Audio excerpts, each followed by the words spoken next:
Inside a dim hotel room, one of the bikers stands over Yumin. She lies unconscious on the bed.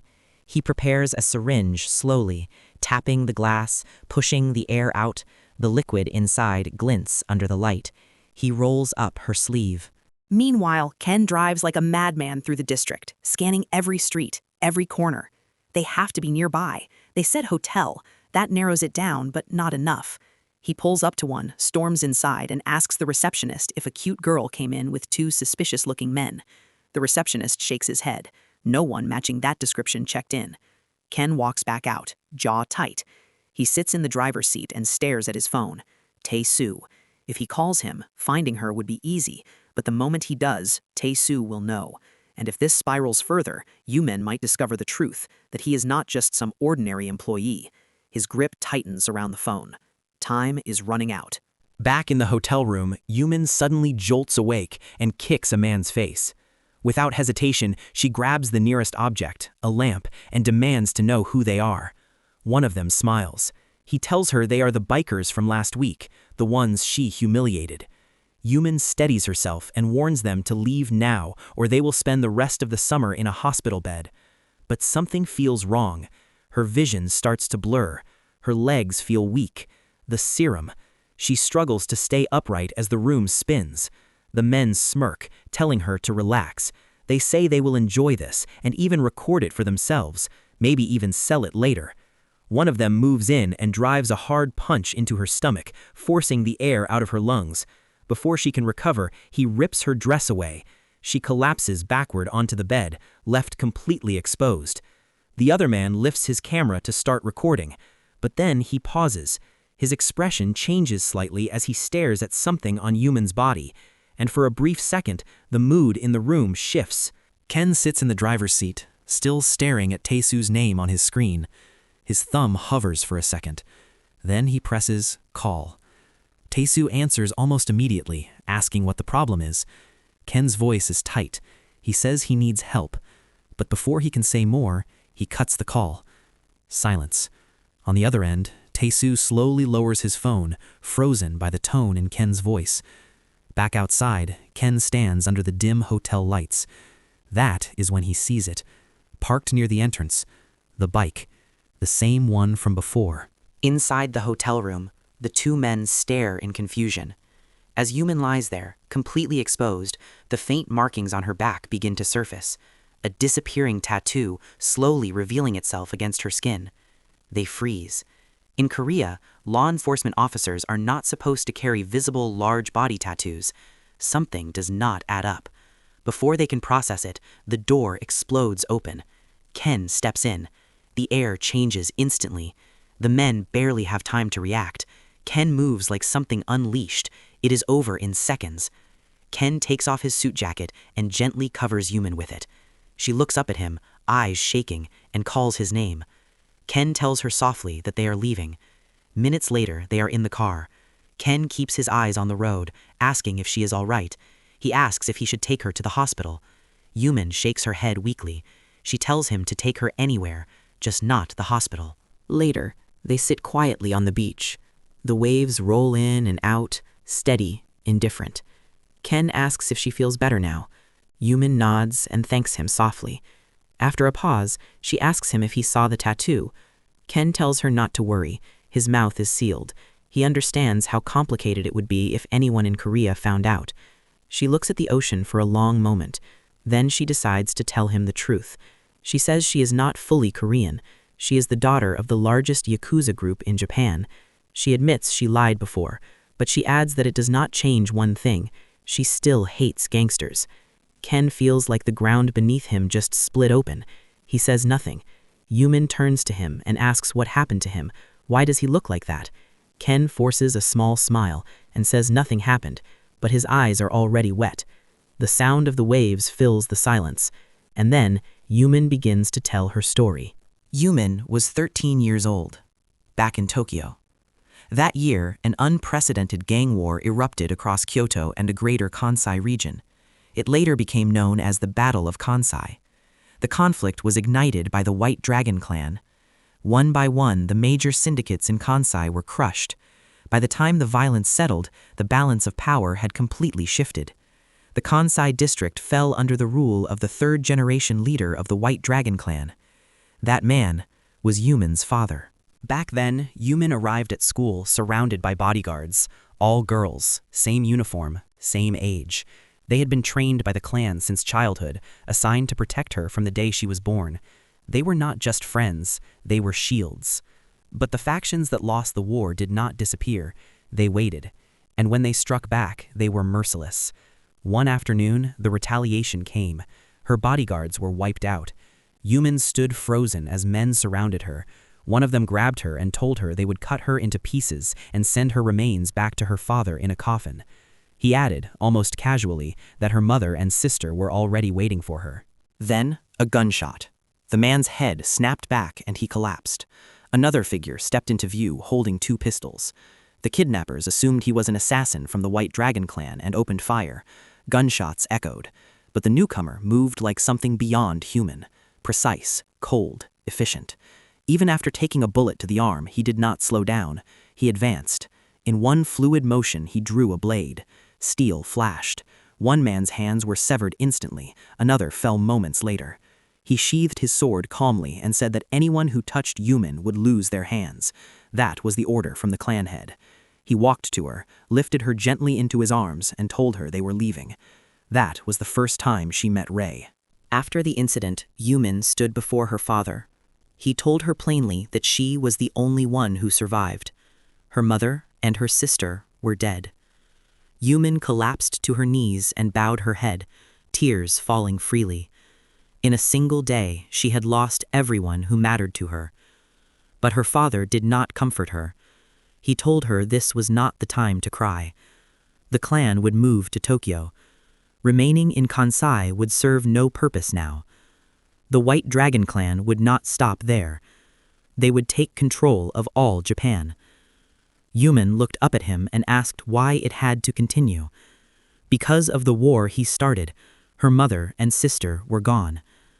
Why could it not end? Her father answered with one word: Japan. He told her that if the underworld united under one banner, it would stabilize the country. If the syndicates combined, they could integrate into the system itself, influence the government, control the economy.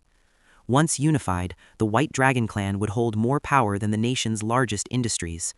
With that level of control, they could prevent economic collapse, guide the country's direction. He said it without hesitation. He was willing to use everything, even Yumen's life. Then he called for Ray. He ordered him to bring the tattoo artist. It was time for Yumen's body to bear the mark of the clan. Yumen lay face down, her back fully exposed. The tattoo artist prepared his tools quietly. He explained that the technique was called a vanishing tattoo. The ink would remain hidden beneath the skin and only surface when her body temperature rose. It was rare, unstable, painful. He warned her that the process was dangerous. He asked if she was certain. Yumen said nothing. That silence was enough. The needle touched her skin. Hours passed. She bit down on the cloth beneath her and cried through the pain, her small hands trembling but never pulling away. 1 week later, the White Dragon clan departed. They left Kansai behind, their revenge complete, their authority secured.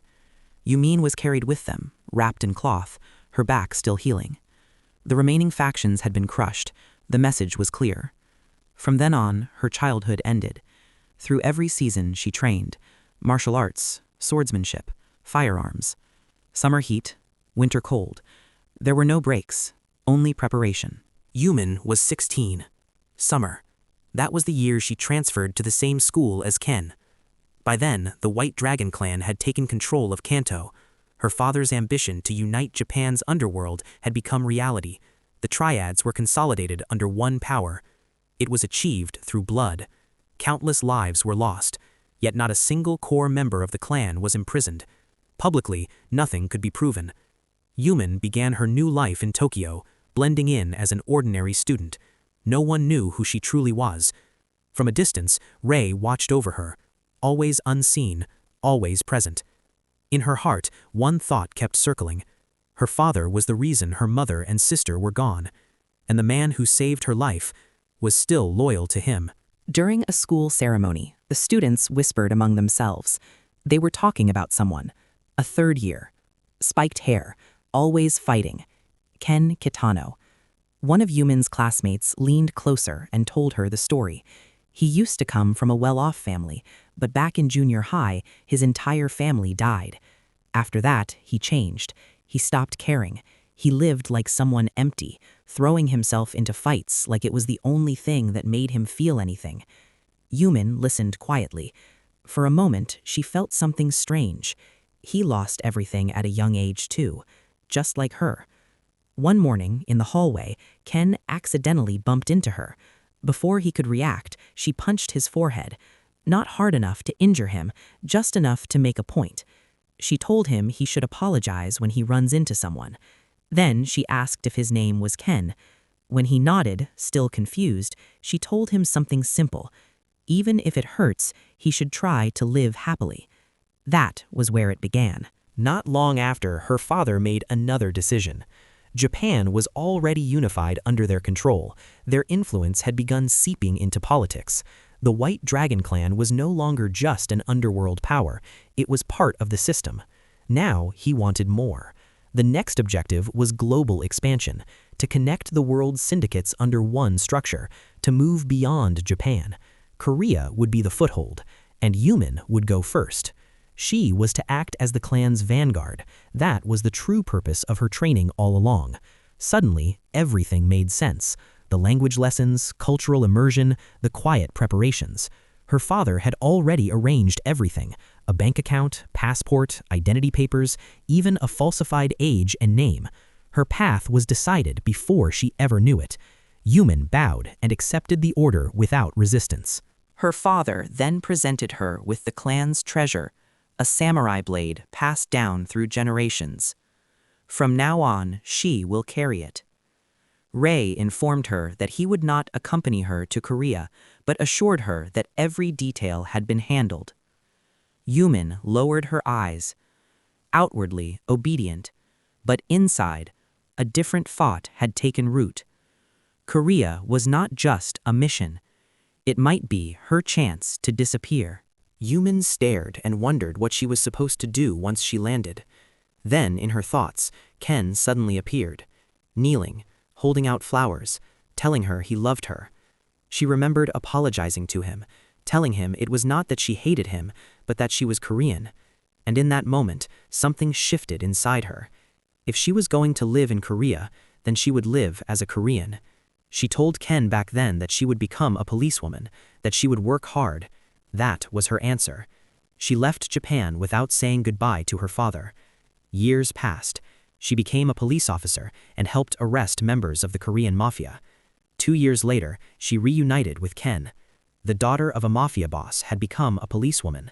Ken, who once wanted to live happily, had stepped into the world of gangs. Neither of them knew the truth about the other. Back during the Garugi gang incident, they were supposed to have a date. Ken canceled at the last minute. Yumin was already on her way to the coffee shop, unaware that Ray was watching her from the shadows. Before she could dwell on it, the inspector called. They met.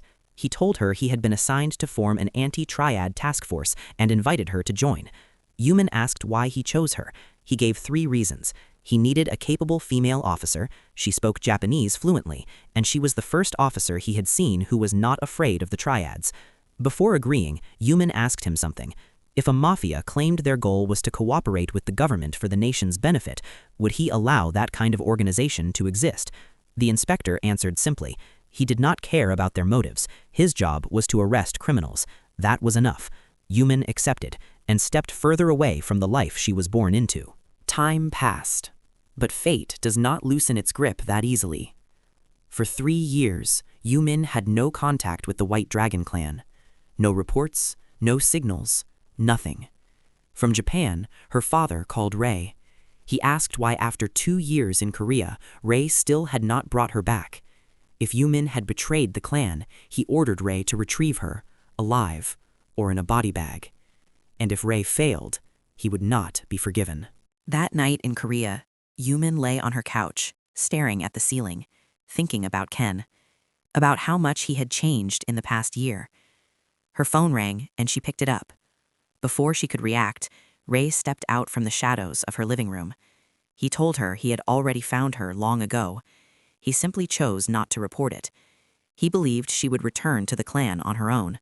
He even assumed she had not forgotten who she was, seeing the dragon earrings she still wore. But now, orders have been given. If she did not return with him, he would have to kill her. At that moment, Yumin understood. Ray had been protecting her this entire time. Ray looked at her and said quietly, "It is over." The next night, Yumin arrived at a vacant parking structure. She wore her police uniform. At her side was the clan's sacred samurai. Ray was already waiting. He asked her what she thought she was doing. Yumin told him she would not return. Her duty now was to arrest people like him, like her father. If he refused to let her go, she would show him her resolve. Ray's voice rose. He told her not to forget who he was. Gunfire erupted. Shots echoed across concrete walls. They moved like professionals, closing distance, bobbing and weaving at point-blank range. Bullets grazed past faces by inches. Yumin flipped forward, firing mid-motion. Ray countered with precise return shots. Then, click. Both guns are empty. Ray reloaded first. He spun toward her, but at the same moment he noticed her handgun sliding across the floor. Yumin had already drawn the samurai. Steel flashed. In one swift strike, she sliced through both of Ray's guns. A thin line of blood appeared across his forehead. Ray stared at her in disbelief. She had used the sacred blade on him. Ray's expression twists with fury. He grabs a loose metal sign from the parking structure and swings it hard, striking Yumin and knocking her back.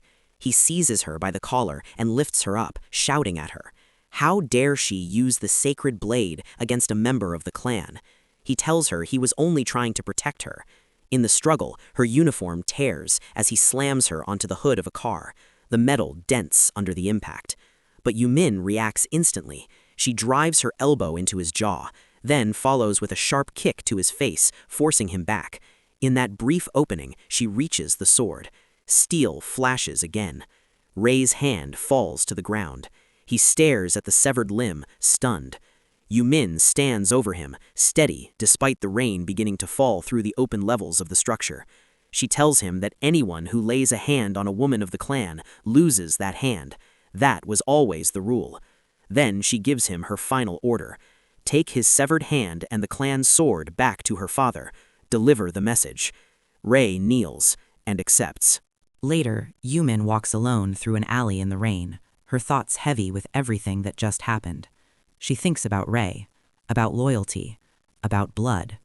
Then she sees Ken, standing there like he always does at the strangest moments. She cannot help but think he appears exactly when she needs something steady. She asks him to have dinner sometime. That moment becomes the quiet ending to the Garugi incident. Back in Japan, Ray stands before the clan head. He presents his severed arm and the returned sword. The head asks one question. Is Yumin still wearing the dragon earrings? Ray answers yes. The clan head smiles faintly. Good. Ken lost everything when he was young, so when he found out Yumin lost her family at 13 too, it hit him hard. He never knew she was carrying the same pain. She had always encouraged him, helped him move forward. Without noticing, he became someone she relied on as well. They were both broken in their own way, quietly supporting each other. Yumin told him everything because she trusts him, but Ken doesn't know how to respond to that trust. He cares about her deeply, yet he's unsure how to give back in the way she deserves. On a small island, Yumin and Ken eat at a small local restaurant and try the island's specialty. The food is simple, but really good. They laugh about how fresh everything tastes, and even the owner joins them for a bit to explain the dish. It feels calm, normal. Afterward, they take a slow walk by the sea. Yumin is still wearing Ken's suit jacket, the sleeves too long for her. An elderly woman notices and stops them. She looks confused by the oversized jacket and quickly hands Yumin proper clothes to change into. She scolds Ken, thinking it's his fault. Ken tries to explain, but the old woman refuses to believe him. For a moment, everything else doesn't seem so heavy. The sun is dipping low now, turning the sky orange and gold. The island feels quieter, softer somehow. Ken glances at Yumin and clears his throat. Should we head back? She looks at him for a second, then tilts her head slightly. Will you be escorting me? There's a playful tone in her voice, but there's something else underneath it too, something harder to name. Ken just nods and opens the car door for her. Inside the car, the world feels smaller. The engine hums softly as they drive, the fading light slipping through the windows. Ken keeps his eyes on the road, but his thoughts are somewhere else. After everything she revealed about her past, they never really returned to it. He didn't ask more. He didn't push. Part of him didn't want to reopen wounds she had just trusted him with, so he let it rest between them, unspoken. But now it lingers in the silence. He feels restless. There's something sitting in his chest, something he wants to say, about her, about them, about what she means to him after learning the truth. Yet the words won't come out. He doesn't know how to give shape to what he feels, or if he's even ready to. They arrive at Yumin's apartment building. She steps out of the car, then turns back shyly. See you around, she says, trying to sound casual. Yumin, Ken calls. She stops. Thank you for trusting me with your story, he says. It made me think about mine. He takes a breath. When I was 13, I lost my parents in the war the White Dragon clan started in Kansai. They were killed by your father's men. Yumin goes pale. She can't speak. But it doesn't matter now. Ken continues gently. Since I met you, I've started to feel whole again. You're not your past. You're still you. And you deserve to be happy. Tears fell from her eyes. She runs into his arms and hugs him tightly. For a split second, Ken's mind drifts somewhere it shouldn't. He quickly snaps out of it. A concierge strikes him on the head and shouts, "Sir, behave yourself." Tae-Soo's phone rings. It's Ken. "Where the hell did you go?" Tae-Soo blurts out. "We couldn't reach you. You had us worried." From the background, Pickaxe yells, "Fire him, irresponsible brat." Ken sighs, one hand on the steering wheel. "I went to an island. I just needed to sort out my thoughts. Anyway, can I take a paid leave for a few days?" "Oh," Tae-Soo teases. "An island? With someone? Was it a date?" "No," Ken answers, quickly. Too quickly. It wasn't. The call ends. Ken keeps driving, eyes fixed on the road.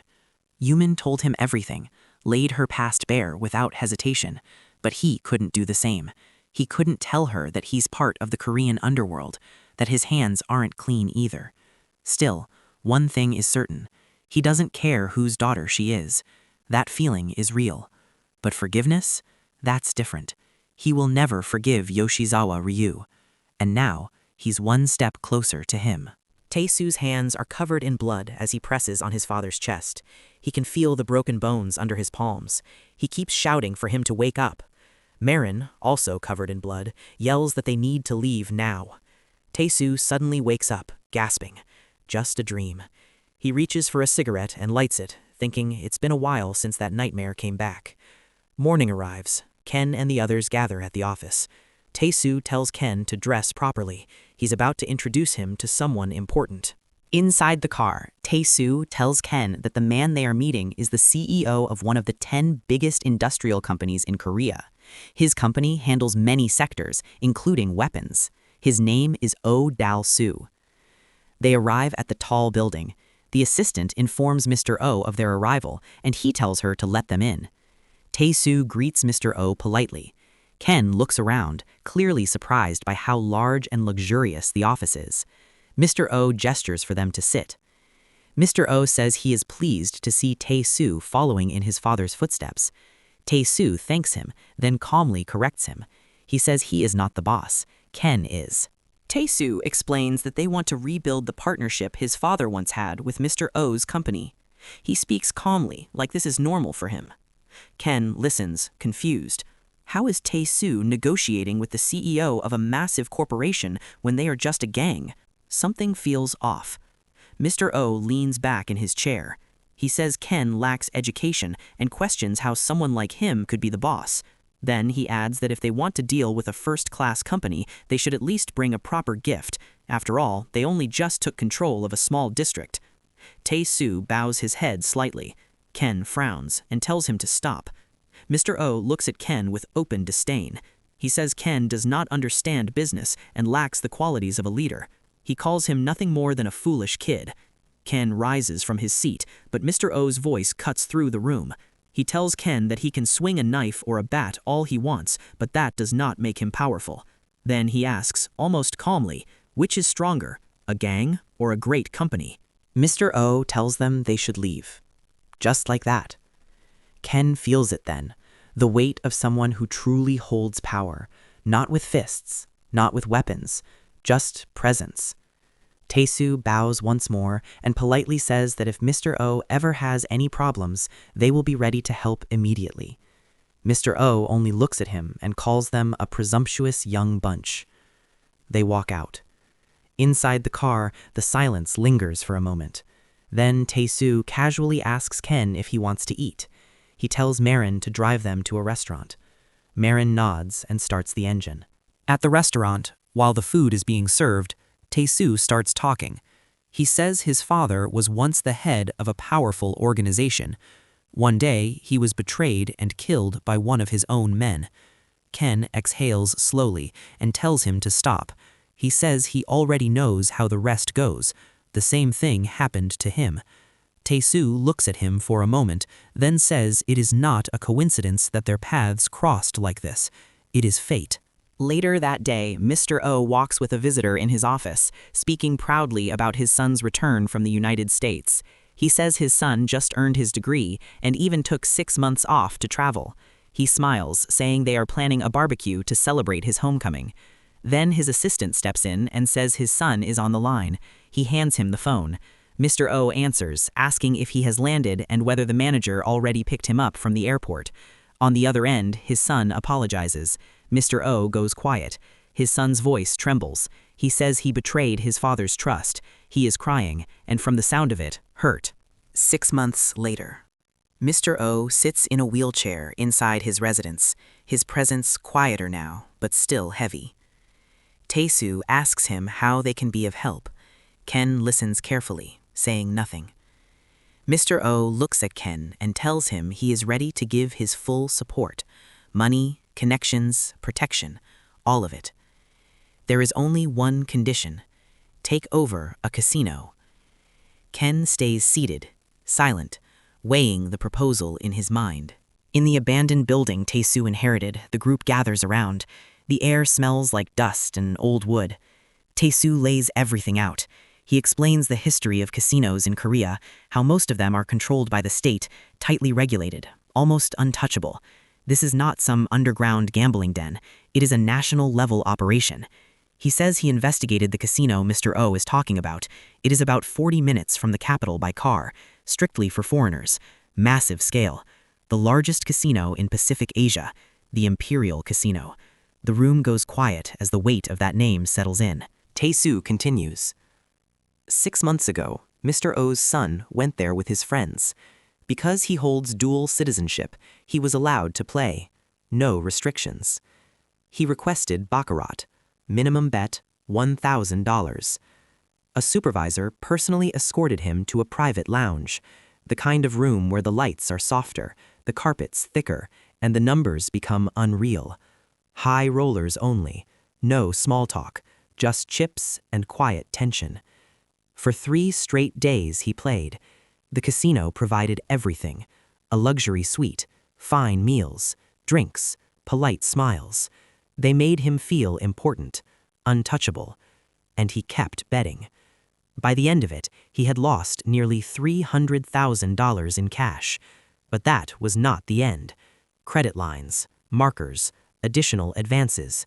His total obligation rose past $400,000. At some point, something inside him snapped.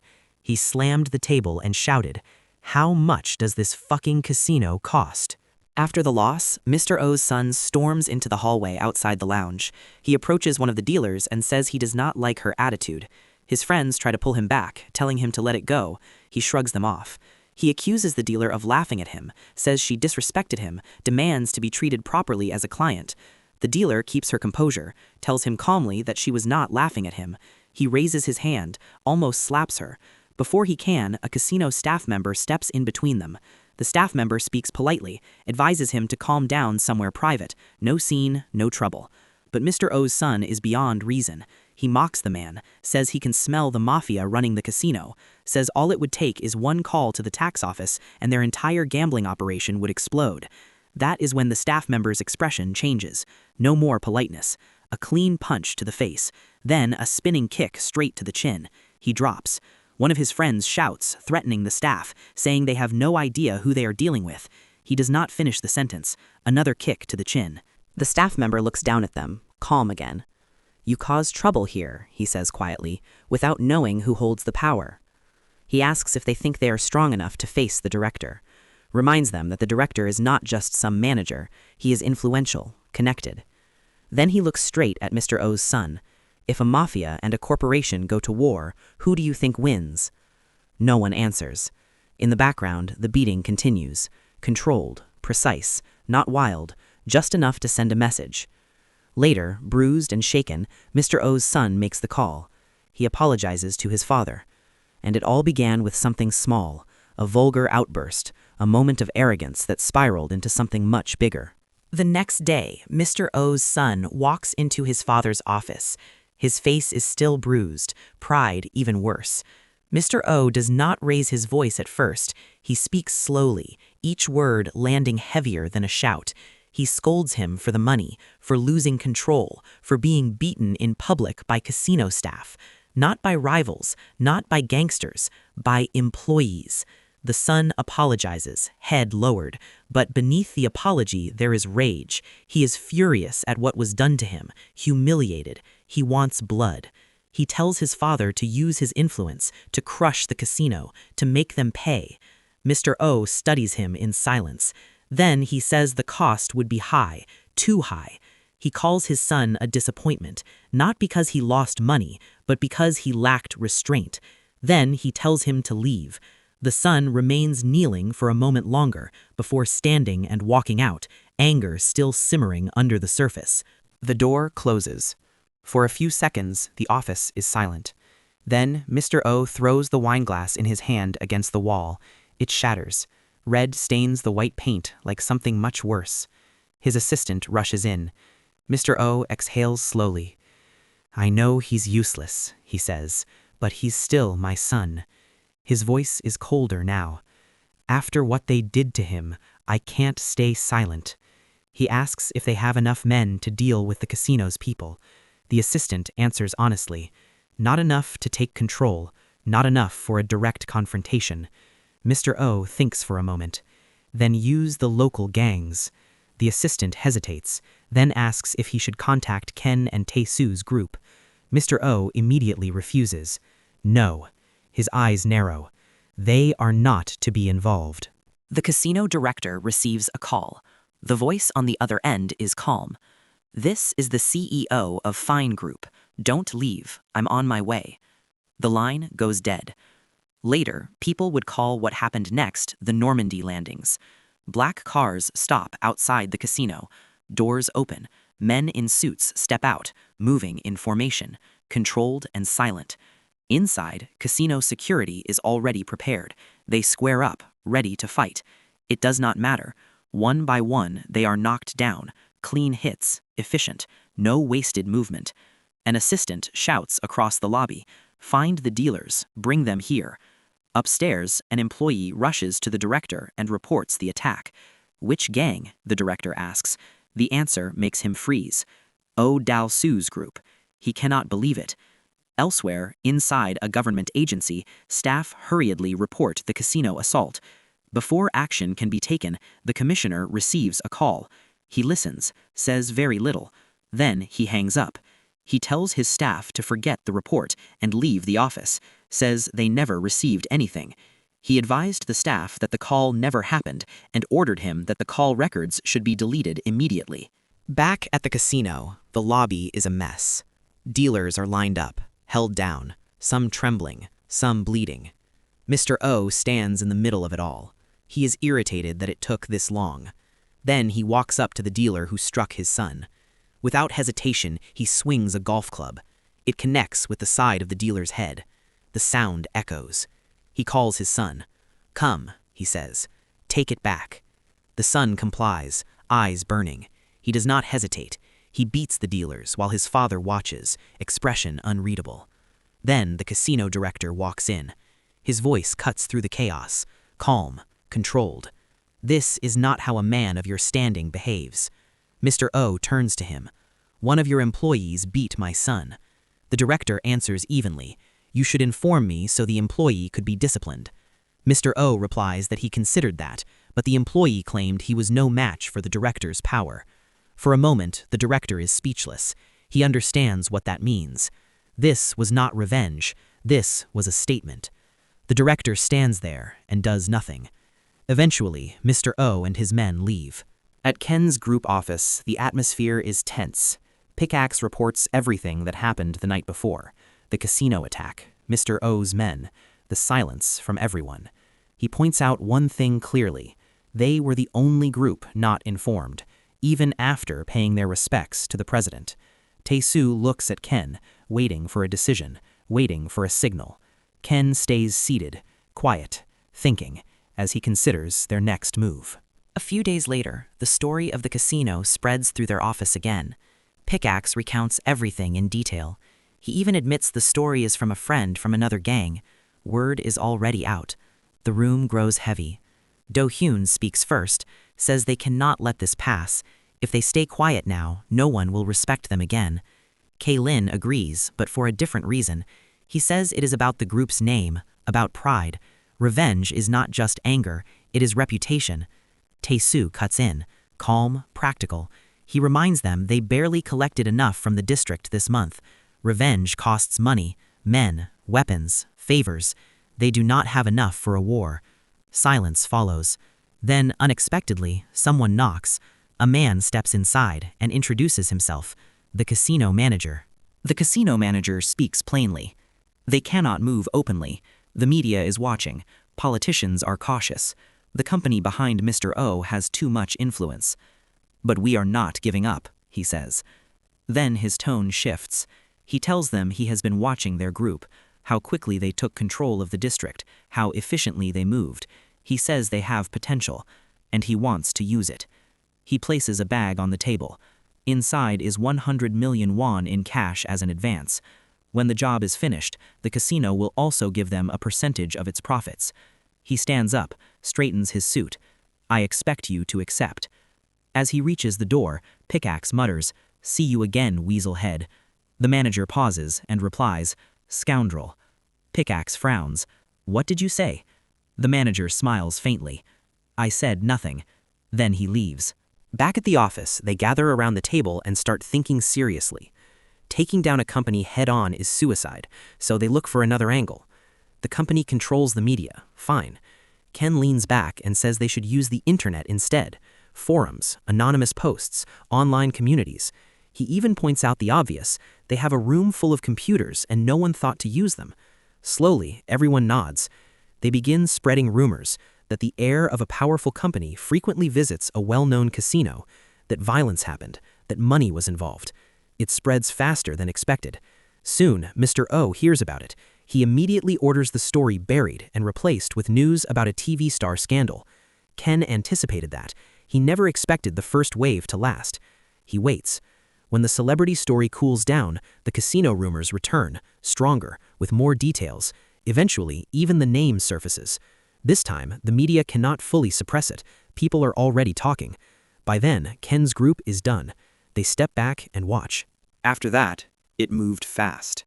Once the name was out, once the rumors had solid details attached to them, there was no stopping it. Not the media, not the politicians, not even the CEO of a massive industrial empire. Eventually, the police stepped in. Mr. O, president of the Fine Group, was arrested. The news spread like wildfire. At the casino, the director watched the broadcast.